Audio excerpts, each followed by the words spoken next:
Jumpa lagi kita bersama saya Andi Malarangeng dalam acara bincang-bincang tentang negara dan politik. Semoga Anda semua tetap sehat-sehat selalu. Dan bulan ini, bulan Oktober. Dan bulan Oktober kita memperingati bulan bahasa dan sastra Indonesia. Dulu namanya bulan bahasa, tetapi sekarang kita tambahkan menjadi bulan bahasa dan sastra Indonesia. Kenapa bulan Oktober? Karena bulan ini adalah bulan Sumpah Pemuda.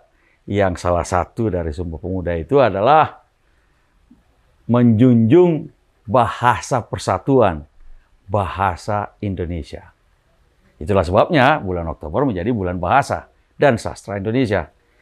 Memang pada setiap bulan Oktober mestinya kita merenungkan sedikit tentang bahasa Indonesia, agar bahasa Indonesia bisa pertama betul-betul meluas, jangan sampai ada lagi anak bangsa yang tidak bisa berbahasa Indonesia. Rasanya tidak ada lagi. Nah, termasuk juga literasi.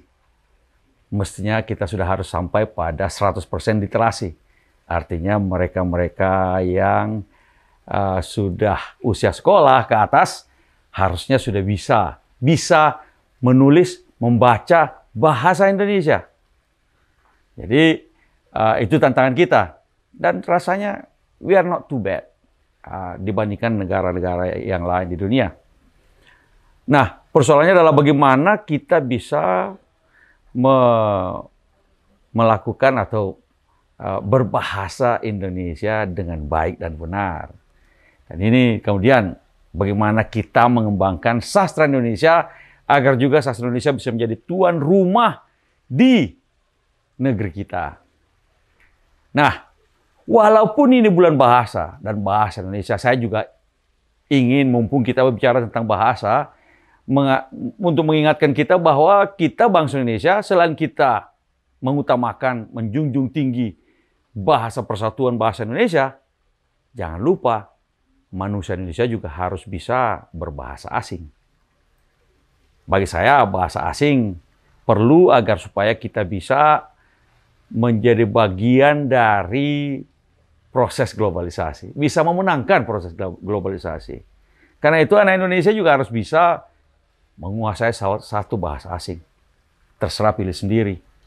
Bahasa Inggris, bahasa Jerman, bahasa Perancis, atau sekarang ini yang banyak adalah mulai berkembang bahasa Mandarin. Karena pengaruh ekonomi dan politik serta budaya dari China, Tiongkok ini makin luas. Walaupun ada juga yang suka dengan bahasa Korea. Terserah.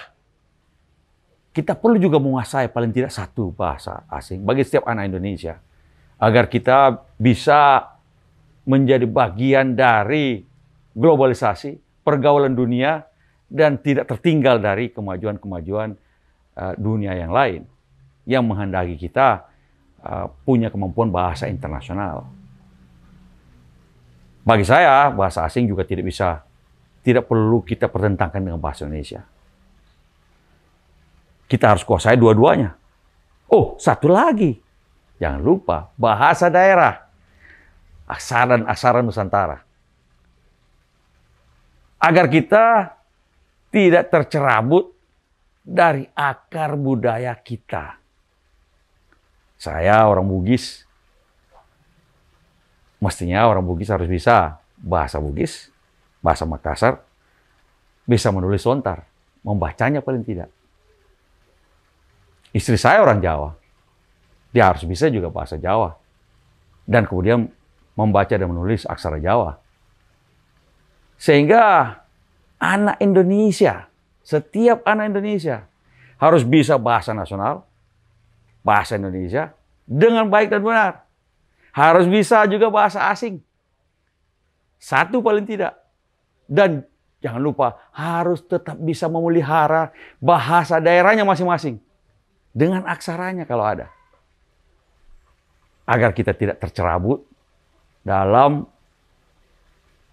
kancah pergaulan dunia. Kita tetap butuh akar budaya. Kita butuh tetap kebangsaan.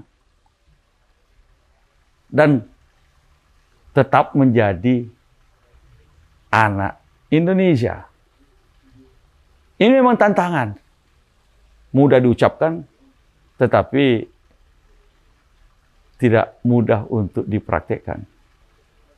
Belajar bahasa bukan sesuatu yang gampang, tapi menyenangkan. Menyenangkan karena apa? Setiap kita belajar satu bahasa pun membawa kita ke sebuah dunia yang baru. Kita kuasai bahasa nasional kita, kita melanglang buana dengan bahasa asing, tapi kita tetap juga mengakar pada akar budaya kita sendiri. Selamat Bulan Bahasa dan Sastra Indonesia. Jangan lupakan sastra Indonesia dan juga sastra daerah. Bagi saya, seperti juga misalnya dengan musik.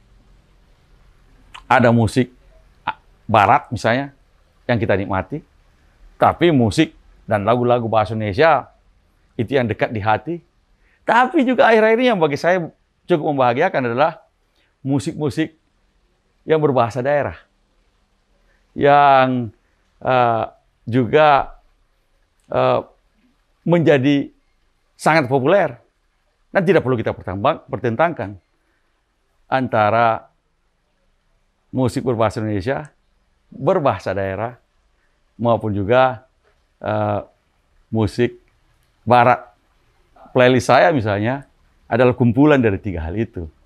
Dan bukan cuma musik barat, tapi musik berbagai negara lainnya. Karena itu, bagi saya, inilah esensi dari Bulan Bahasa, menjadi mana Indonesia yang sanggup bersaing di dunia internasional, punya rasa kebangsaan, dan juga tetap memelihara akar budaya. Sekali lagi, selamat Bulan Bahasa dan Sastra Indonesia. Maju terus bahasa dan sastra Indonesia.